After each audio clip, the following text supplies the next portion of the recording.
Welcome to an example. So Windows 11 पे first जो सबसे पहले ज़रूरत होती है अपने सॉफ्टवेयर को अपडेट करने के लिए, इंस्टॉल करने के लिए, जिसके पास मतलब पुराने भी सॉफ्टवेयर होते हैं, तो ज़रूरत होती है नेट फ्रेमवर्क 3.5 का। Net framework 3.5। तो अब वो अभी फ़िलहाल तो डेस्कटॉप और बाकी चीज़ें ब्लॉक है क्योंकि विंडो एक्टिवेट नहीं है। तो वो कैसे इंस्टॉल करेंगे, इसके लिए हम सर्च बार में आएंगे और यहाँ लिख देंगे कंट्रोल पैनल। तो कंट्रोल का सिर्फ सी लिखने से ही कंट्रोल पैनल आ जाता है। तो इस पर राइट क्लिक करेंगे और ओपन करेंगे। तो ये एक फोल्डर में है। अब यहाँ से इसे डबल क्लिक करके ओपन कर लेंगे।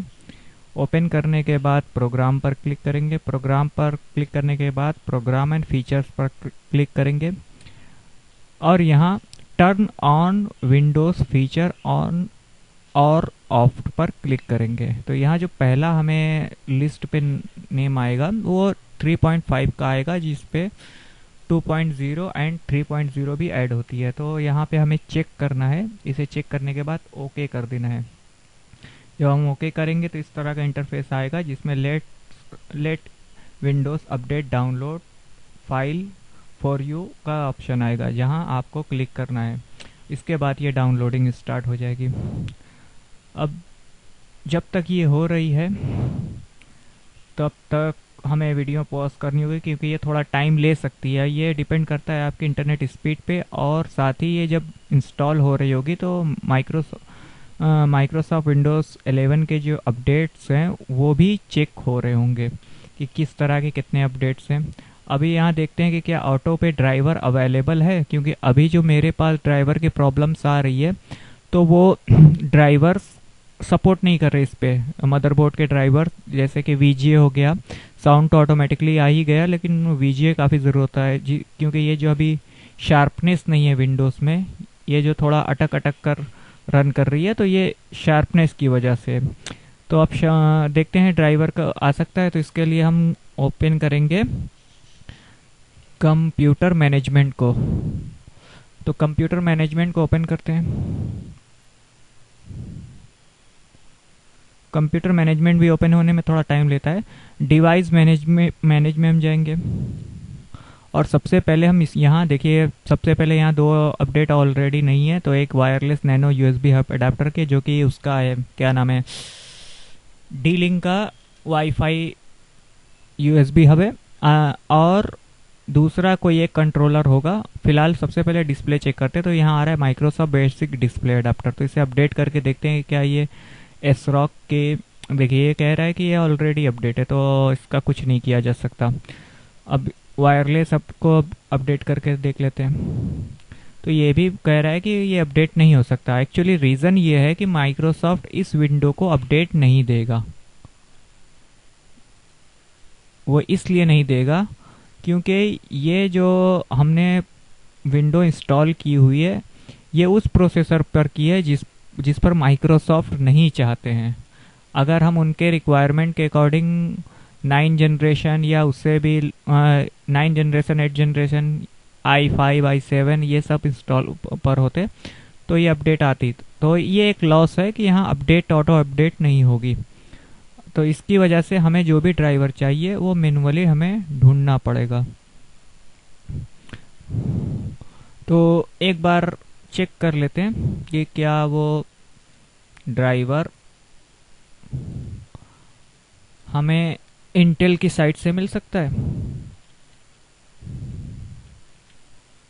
साथ ही हम नेट फ्रेमवर्क को भी चेक करते हैं। तो अभी ये डाउनलोड रिक्वेस्ट पूरी होने वाली है।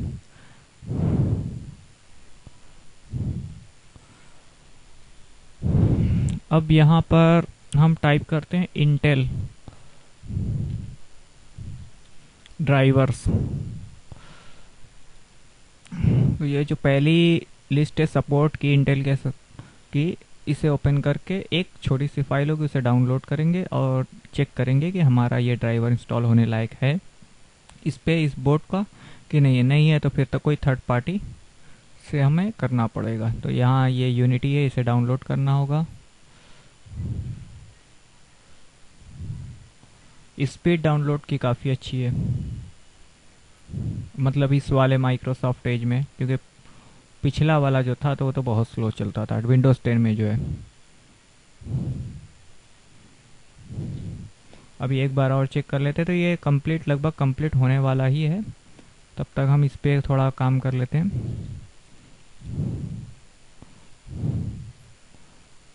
यस करते हैं।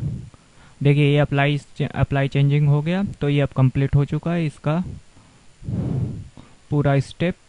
तो नेट फ्रेमवर्क हमारे पीसी में फाइनली अवेलेबल हो जाएगा 3.5।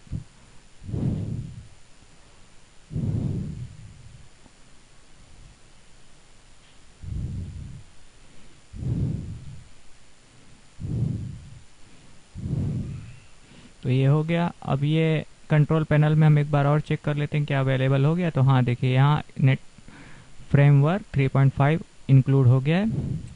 अब इसे बंद कर देते हैं और यूनिटी पर आते हैं। एक बार फिर से कंप्यूटर मैनेजमेंट पे आते हैं और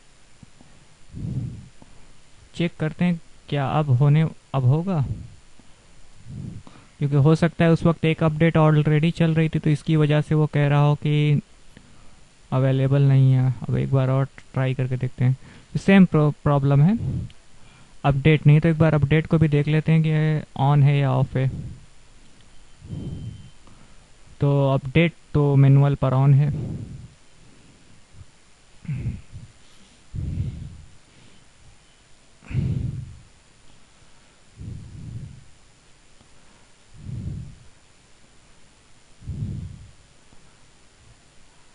तो यहाँ सीधा सीधा आपको लिखा हुआ मिल जा रहा है कि विंडोज़ अपडेट अवेलेबल नहीं है।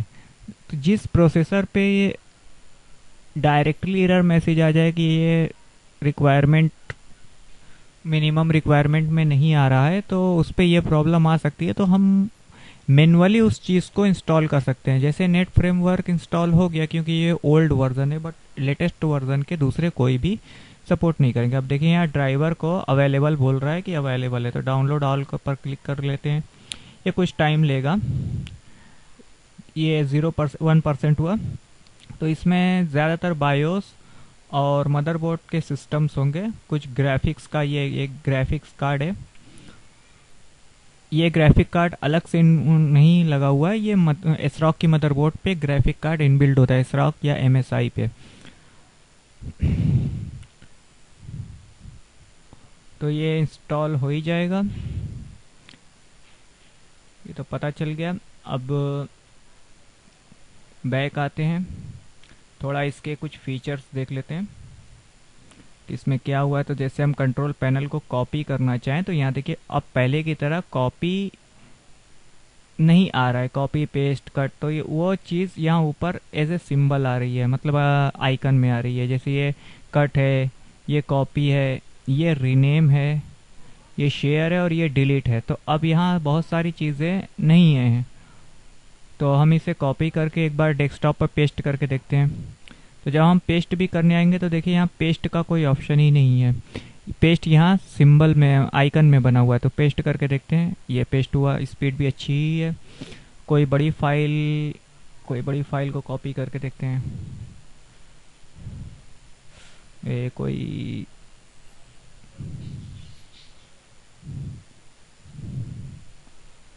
विंडोज़